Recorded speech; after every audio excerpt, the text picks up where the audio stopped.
What's up, guys? My name is Zack, and today I am driving a 1977 Mercedes 240D. Up front is a 2.4-liter naturally aspirated inline-4 diesel engine, and down below is a 4-speed automatic transmission. Now, I am super excited to be driving this 240D for two reasons. First of all, I just drove its younger sibling, the 300D from 1985, and that car was a peach, but it was slow, and I thought for sure there was no way this car could be any slower.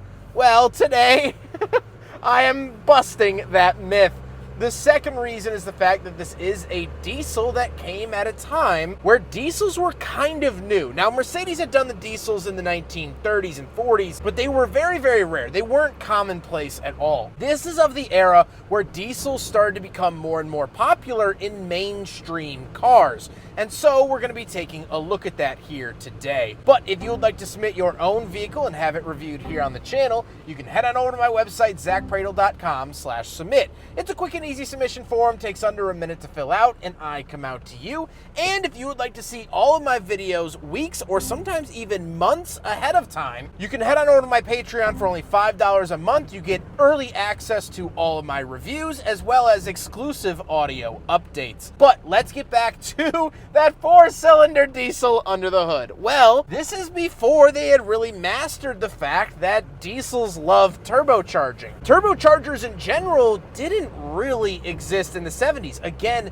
in the mainstream. And so during the oil crisis, which was the early 70s, every automaker started looking to alternative fuel and alternative engines. That's where we got the mass production of the Mazda rotary engine. We got diesels for the first time. We started experimenting more with displacement and variable displacement and fuel injection. And so Mercedes landed on diesels. They wanted to produce more diesels, and this is it. But they didn't give it a turbocharger, which makes this an absolute dog. As the owner described it, it's like wearing a lead suit. Everything you do is slow, slow, slow. Now, I don't want to steal MKB's spotlight and do 100 miles an hour through a school zone, so I'm going to do a 0 to 25 test in a neighborhood.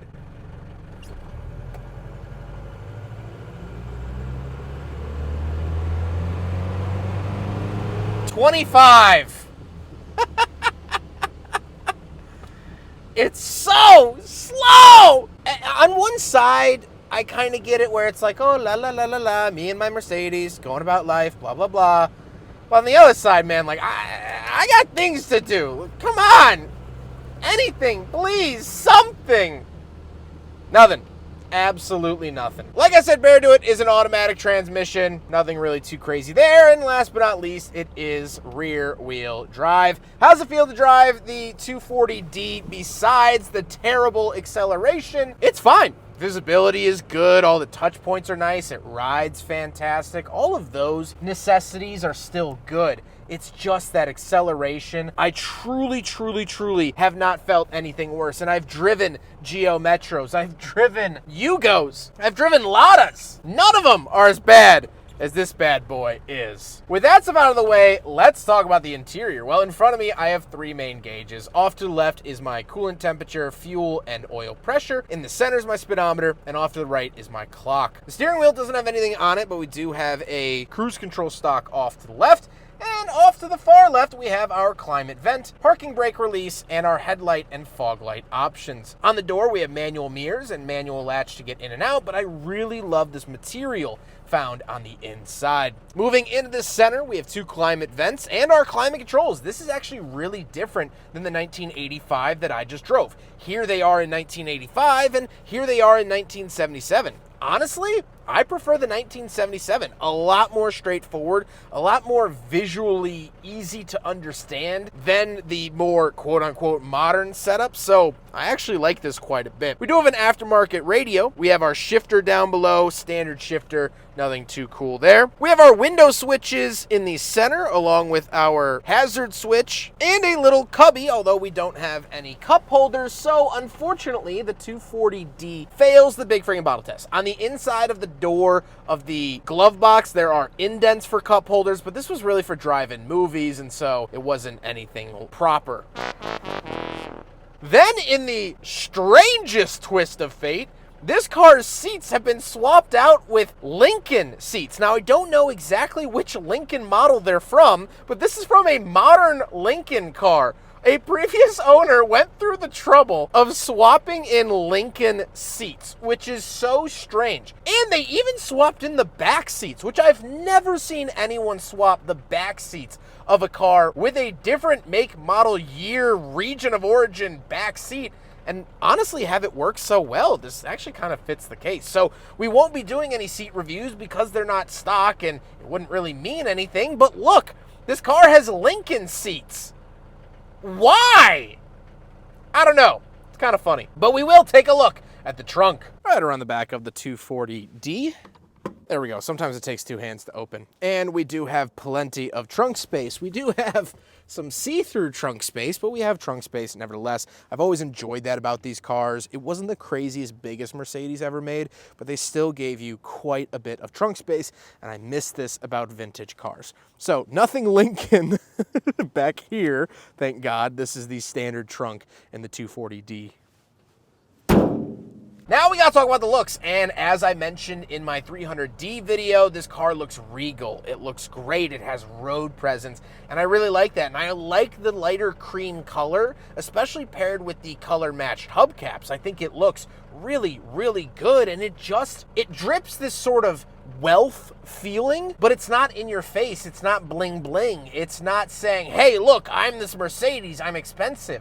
It's just nice. It's like if you've ever had like a cheap remote control car, like a $10 remote control car from Target or Walmart or whatever, and then you buy like a $150 car that's made for enthusiasts and the bits are made out of metal and there's Torx bits on it. Like, that's the difference. It's not physically much different than the other one, but you could tell just by the way that it sits and the intricacies that it is nicer, if that makes any sense at all. I don't know, I might just be blabbering. Maybe the diesel exhaust fumes are finally getting to my head.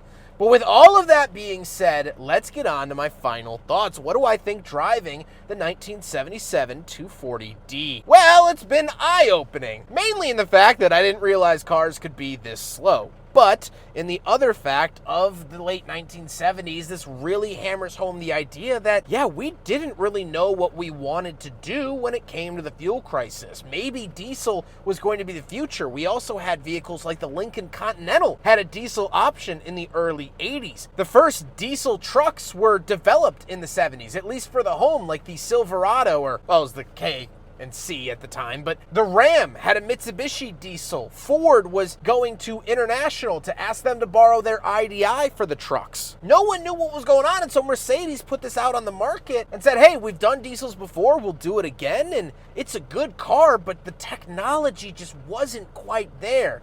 This is not a true Mercedes experience in the modern sense. Mercedes have always been relatively quick. Even the C45s or C43s, I forget the name, the 4-cylinders, the AMGs, that blue one that I drove, it's a 4-cylinder turbo. It was relatively quick. This has no swiftness about it. Again, you can floor it everywhere you go, and the only way you could get pulled over is if you have a taillight out. That is the only physical way you could get pulled over in a car like this. It just doesn't happen. There's no way. My Ford Model A, my 1931 Ford Model A feels quicker than this vehicle. And that isn't saying a lot.